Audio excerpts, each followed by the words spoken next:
Hi guys, MrRoflWaffles here. This is a list of the top 10 best guns in Black Ops 7 Zombies after the patch. There are some that are better for general crowd control, others better for gaining points, and others still that are just incredibly fun to use. So without further ado, let's get started.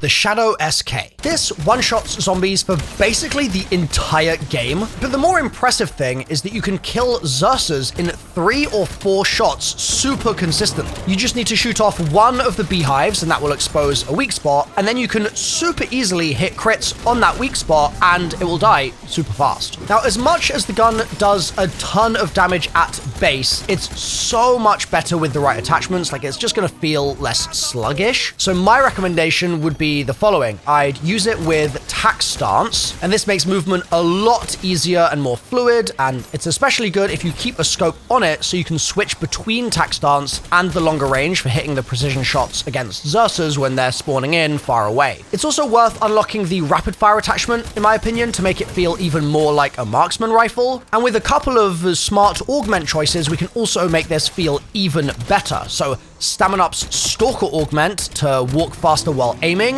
Critical Eye on Death Perception where body shots have a chance to be critical, and Double Impact on Double Tap to deal massive damage to elites with successive hits. This, in combination with the Double Play Minor Augment to add ammo back to the mag, makes this weapon absolutely formidable.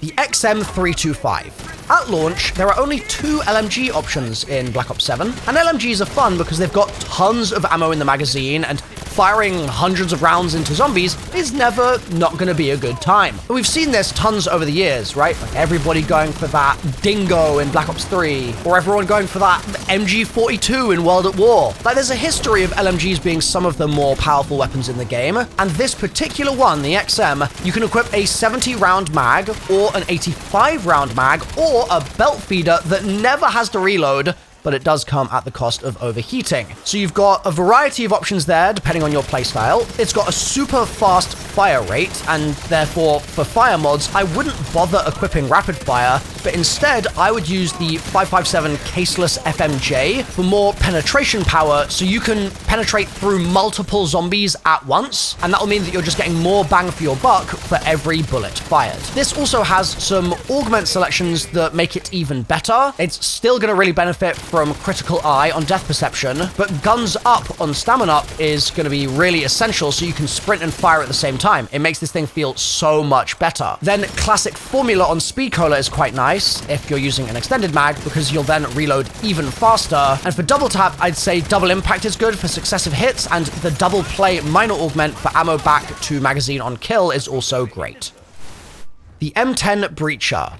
This is one of the 3 launch shotguns for Black Ops 7, and historically in Cold War, the Hauer was absolutely beloved by the community, and in Black Ops 3, we had the KRM. Like, shotguns are also just another really strong weapon archetype, always, every single year, and this year's no exception. So the M10 is a pump action that deals a ridiculous amount of damage per shot, and while papped, it has a really neat quirk. So if you hold the fire button, it charges the shot and concentrates it into a smaller area, making the pellets super accurate, almost like it was a slug shotgun. This means, you maybe can guess where this is going, that if you're needing to do a lot of damage to one spot on a Xerxes, you can do. And that'll mean that taking out the Xerxes happens a lot faster when you're charging this thing. Also, while Pack-a-Punched, you can hold the trigger to charge your next shot, but it will then automatically fire and start charging the following shot, making this essentially full auto, kind of. And this means you can hit precision after precision shot, dealing a ton of damage back to back.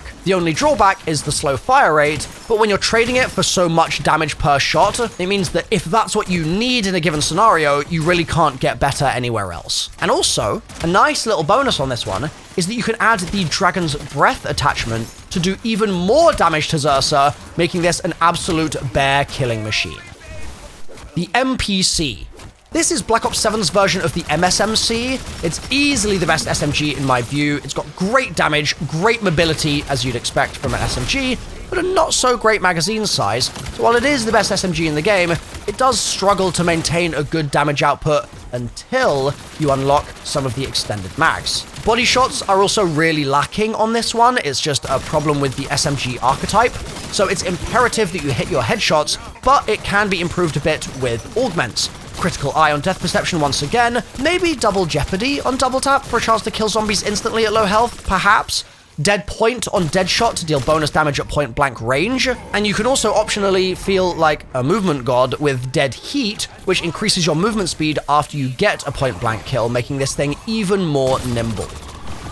The DS20 Mirage. This is a fantastic all-rounder assault rifle, probably the best in class. It comes with an underbarrel grenade launcher by default, which at face value might only seem kind of mid, but it's actually really nice for shooting the hives on a Zersa and then melting the Zersa with the regular primary fire. However, it does come at the cost of not being able to use another underbarrel attachment like the smoke launcher, and that launcher can be fairly nice for the Easter egg if you're running it co-op, so that's something to bear in mind. But still, it's got great fire rate, doesn't have much recoil, it's much better with the extended mag as you'd expect, and I've heard people say that this has a higher headshot bonus than other assault rifles as well, so that's something to keep an eye out for. On top of that, you can also put the Abdicator barrel on this, which increases your headshot multiplier even further. And this is all especially great if you're using guns up on stam, so you can run circles around the zombies while you shoot, and some of the other aforementioned augments for some of the other weapons. Now, there is one big issue with this right now, and that's that there's a weird delay when firing the weapon. For example, if you fire and then you let go and you try to fire again, it won't start shooting for another half second. It's weirdly frustrating, but maybe this will be fixed by Treyarch. I really hope so, because then it will feel absolutely buttery smooth to use. The Jagger. I've done individual loadout videos on this thing because it's so unique in this game. The Pack-a-Punch ability on the Jagger turns it into a slug shotgun, so we don't have a Mustang and Sally in this game, but the Jagger is our alternative. Then with the Prestige attachment, which is the Skull Splitter barrel, it gains much better damage range and headshot multiplier, and that's obviously a really big deal for something like this. And you can make it akimbo, or you can then have it akimbo and switch to single fire for more accuracy if you need to. This means it's really versatile. It also means that it's great for taking down Zersa. It's easily one of the best anti-Zersa weapons. And the Slug Pap ability means it really benefits from the Deadshot Dead Draw perk, which will reduce your hipfire spread. And that's even more useful if you're going akimbo. The only challenge with this one is it did receive a nerf in one of the first balance patches for the game, making it less insane than it was. But that doesn't mean it's not good anymore. It's still fantastic, and I'd say its biggest weakness is probably just its mag size, because it runs out of ammo pretty quickly. But this can also be prevented if you're running the right Deadshot and Mule Kick augments. The M34 Nova Line. This seems like an ordinary marksman rifle pre-Pack-a-Punch and shoots in short bursts, but once you Pack-a-Punch it, it becomes fully automatic, and it has the damage bonus that you would expect from a marksman rifle. So you're basically getting double value from this weapon. It feels much more like an assault rifle after Pack-a-Punch, but man, that single shot damage is good. I honestly think that there's nothing really in the game that compares to this gun's damage output, especially at all possible ranges. You can spray this thing like crazy at close quarters, while also hitting precision damage at super long range against elites like the Zersa, and it will perform in every single scenario. So this is a great choice for you for a bullet weapon, especially if you get it out of the box, and even more so because you don't really need any specific attachments to unlock this thing's potential. It's just really great right out of the gate once you Pack-a-Punch it. Now, as a little bonus weapon here, before we get to some of the later ones in the list, I want to talk about the M8A1. I don't see a lot of discussion around this marksman rifle, but based purely on vibes, this thing's just fun to use. It just feels like it slaps. It's a 4-round burst, which means it pairs really nicely with the new double tap augment Double Dealer, which deals more damage every 4th bullet fired. And sure, I find this to be a bit weaker against the Zersa, but I also don't have all the attachments unlocked for it just yet, but I still think that this weapon is a pretty fun one to use. It's definitely not something to just ditch immediately if you're looking for a good mid-game gun. The Raygun Mark 2. This is insane for killing Xersa. It's so unbelievably good at taking the Xersas down, and it's also really nice to have against the boss, Vatharian, as well. It pairs really well with double tap, and unlike the regular ray gun, you're not quite as reliant on having PhD here, which is nice. Like, that gives you a little bit more versatility in the way that you play. However, because it's so good for precision damage, it means that in scenarios in the boss fight, for example, where your Tessie is broken or someone else is in Tessie, and you are having to hide behind a pillar or something from the boss's beam attack, the Mark II suddenly is not quite as useful as you'd like because it doesn't have the most amazing splash damage. So it's a phenomenal weapon. Like, it is really, truly fantastic, but you just need to make sure that you're using it in the scenarios where it is best, I would say. And if you're in different scenarios, there might be a better weapon to meet those requirements. The ray gun. This is one of those weapons that might meet certain requirements that the ray gun Mark II just can't meet. It was fantastic in Cold War, and then it got worse in Black Ops 6, and now it feels better again. So I don't know why Treyarch is playing with this weapon the way that they are, but especially with double tap in the game at launch this time, and also plenty of easy access to PhD on Ashes as well, it means you can get yourself out of trouble with the splash damage just fine. It's fantastic for hiding behind pillars. It's still pretty good for taking down the Xersa, and so long as you're not playing with a perk limit, I think that this one slightly edges out the Mark II in terms of the breadth of scenarios that you can use it in. But for the ray gun, the one downside I would warn you about is that if you're in a scenario where you are running a 4 perk limit and you're planning to go to a reasonably high round, you're then probably going to want Jug and probably Quick Revive, and then likely Stamina Up, and you really need PhD for this, but that means no double tap and no speed cola. And the ray gun does massively benefit from both of those because its reload speed is not amazing in this game. And that's even with speed cola, to be totally honest. It's just a little slow in that department. So that's one of those scenarios where I'd say I'd go ray gun Mark II every single time. But if you're playing with no perk limit, then hell yeah, ray gun is fantastic. The Akita. This thing is phenomenal in this game. I didn't rate it at first because I just didn't understand the tech, man. So if you're in cursed mode, the way this is going to work is every single pellet that the weapon fires is going to count as an individual bullet that damages a zombie.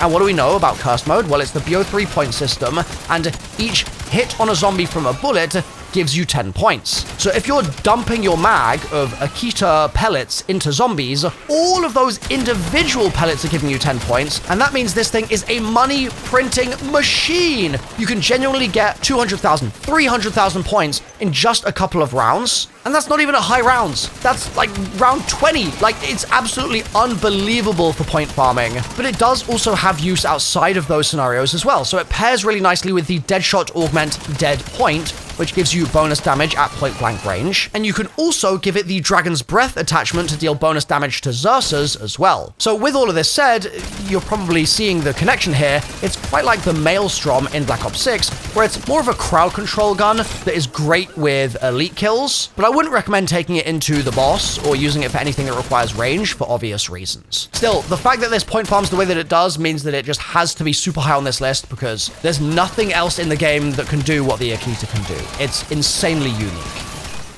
The Necrofluid Gauntlet. When Pack-a-Punch, this is one of the best wonder weapons of all time, hands down. The design, incredible. The unlimited ammo, if you use it correctly, incredible. The overheal, incredible. It can kill Xersas in like 3 seconds, incredible. The explosion ability for taking out entire hordes of zombies, incredible. It's so versatile, there's so many ways you can use it, and it also feels so aesthetically tied to Ashes of the Damned. It's a brilliant weapon in all areas, and that's why it's number 1 on this list. However, it's not in the box unless you build it, and if you don't know how to build it, that's linked on screen right now, as is a list of zombies tips that you can use in conjunction with these weapon recommendations to become a significantly better zombies player. So click through to the right video for you, and I'll see you there.